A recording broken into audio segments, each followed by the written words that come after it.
Hey, yo, what's up, and welcome to my corner of the internet. Do you ever think about characters that have suffered the most in anime? Like, I'm being totally serious. Have you ever thought about the amount of characters we've seen go through so many trials and tribulations, all the tumultuous life and events and arcs that have literally traumatized us? We may have trouble watching it, but do you ever think about the characters that had it the worst? And sometimes they didn't even get a good ending. A lot of characters that we love dealt with a lot of harsh moments that I'm just like, wow, that really sucks.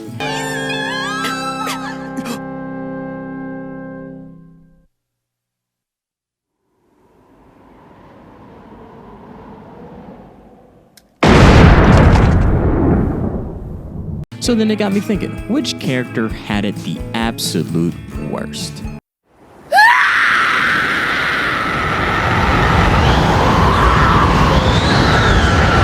And there are some definite standouts. There's a lot of people we could talk about.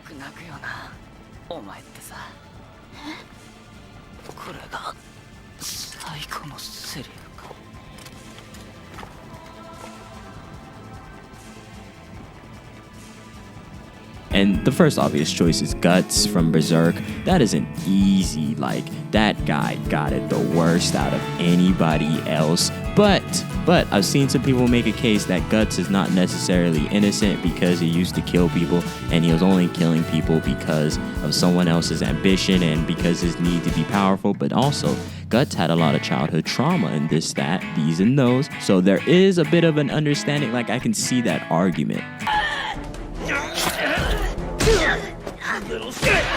But what else about, let's just think about Vinland Saga. Let's think about Thorfinn. Thorfinn actually dealt with so much trauma and issues. Of course, it does not compare to Guts, and especially with the more perverse things that went on in Guts' life. But Thorfinn dealt with so much trauma, self-hate, and of course now we're looking at his transformation. But within his story, he dealt with a lot and unfortunately became so traumatized, and Vinland Saga did a good way of showing the dichotomy of war, and they have a couple of chapters where they like open up and we see different perspectives on the idea of Valhalla, war, enjoyment. So many different things happen, and it just looks rough for our main character. Unique, Faye? That a mugshot or your version of Picasso? Yeah. Hey, I'll make you a deal. If anyone can catch him with that drawing, I'll pay you the bounty myself. And personally, even though I think Guts could probably take it and that's the easiest answer, there is one answer that I believe is the right answer. It's Faye Valentine. If there was one character that I just felt universally sorry for, it would totally be her, because the way Cowboy Bebop describes her story, talks about what happens to her, talks about what changed for her, talks about her loss of identity and her want for money. So many different details just make you cry out loud. It's like, damn, that's crazy that happened to you and you have to deal with that. And Faye Valentine is so intricately written. A lot of these very sad characters are written so we care immediately. There's no way we can't care, especially if you're human. Or I got another one. This might be a little bit of a curveball. What about Kurapika? I think Kurapika, even though the story is not ended, I believe he's had one of the worst showcasings, and like what makes his story so intriguing is he's gained success in his revenge plot, but unfortunately, if you're up to date on the manga, it's eating him alive. It's changing him as a person, and it's putting him in all sorts of situations and positions that are definitely going to traumatize him. And I love it. I'm going to be honest with you. Like, Hunter x Hunter need to come back, because I just want to see what happens with this revenge story that seems to go darker and darker, that goes level to level to level. Of course, we still have the same character of Kurapika, but we're seeing the subtle changes that are like, whoa, this is definitely going to hit a dark point. And Togashi's writing in this, incredible. But once again, that's just another character that just comes to mind immediately.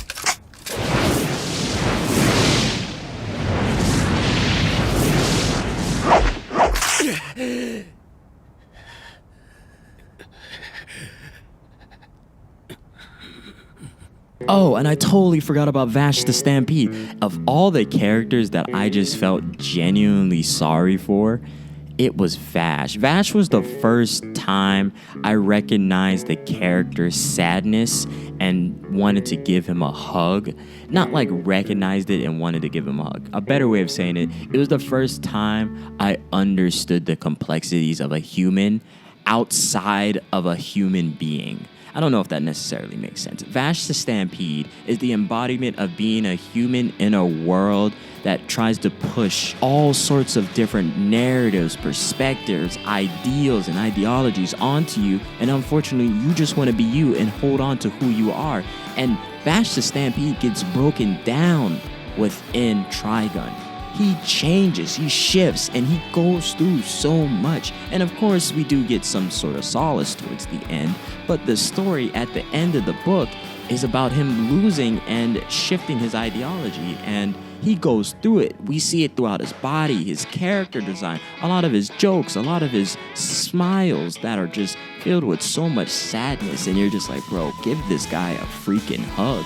And I think Vash the Stampede, if he's not top 10 saddest characters, he's definitely top 5. Sweet, I'm still very inexperienced.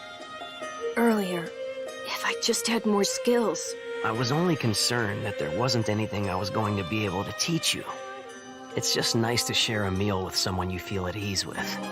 And of course, for my Naruto fans, Shisui, definitely. Itachi, definitely. But I think they're pretty much gonna put in the same box. Also, we can think about Jiraiya. Oh my god, that moment when he died before he ever really got to be with Tsunade, I felt that. But he was mainly happy. But I think the way his story ended is definitely not how he deserved to go out. But he went out being a good ninja. So I don't know. That's just a really sad moment that you're just like, Jesus, man, that's rough. There's a couple honorable mentions. Also, the characters of Angel Beats. A lot of those stories were like tearjerkers and like hurt my soul. And also Evangelion had some stuff like Shinji went through it, bro.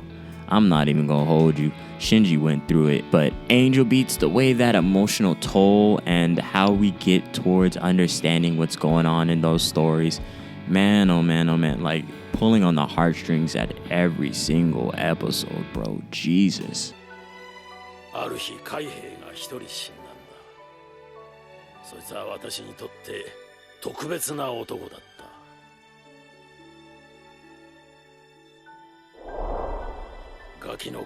Also, Law from One Piece could also be an honorable mention within these saddest characters. There's so many sad characters, and I don't think necessarily sadness and turmoil within a character is the crux of what makes a character emotionally enthralling. What makes a lot of these characters memorable is it's a very believable story, and also we are able to relate in some sort of way or understanding.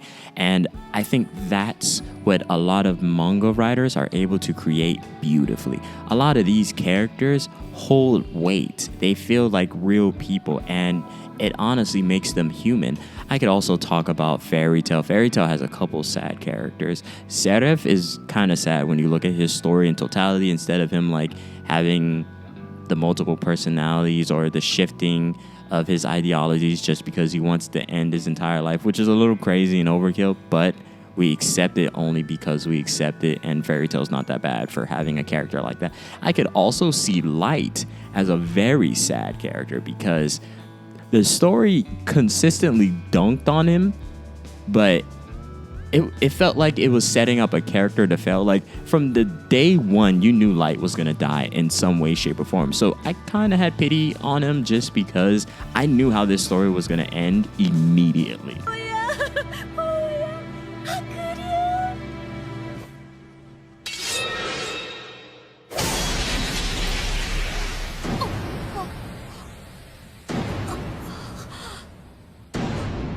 There's also a character I'm forgetting in Maggie, and only because I remember his story being particularly horrible, and he was like kind of like a Prince Zuko knockoff. No offense, he has an original story, but he was kind of going Prince Zuko, but then, you know, whatever. But his story was really sad, especially dealing with his family, his own personal traumas, the cognitive dissonance that went on throughout his life.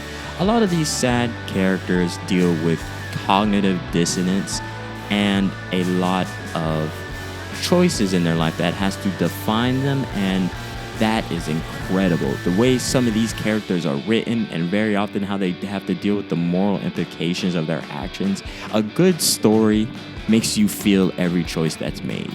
A good story is able to make you recognize or at least make you think about what should you do and what you shouldn't do. And the worst part about those choices is it's all up to perspective. This video came to mind because I had that random thought, and I have been watching more and more anime videos and movies, and I'm just branching out to all sorts of different ideas of anime. And I recognized what makes a good character for me, and I'm also recognizing what certain anime do for me and why some of my favorite and most memorable characters hold some similar traits, or they hold certain moments that made them my favorites. And the sadness that some of these characters showed me aged me. One Piece, I still cry from Ace's death, and Ace low-key could be mentioned within this list, but that would make the list so much longer because there's so many honorable mentions of incredibly sad characters, though they might not be sad in totality, but moments can also be defined by very sad moments, if that makes sense. But once again, let me know how you feel. Is there any sad characters that I missed? How do you feel about some of our favorite sad boys and sad girls, or non-binary sad people? You know what I'm talking about. Like, let me know. Like, I know there's more sad characters that I'm forgetting about. Anyway, like, comment, and subscribe, and have a great day.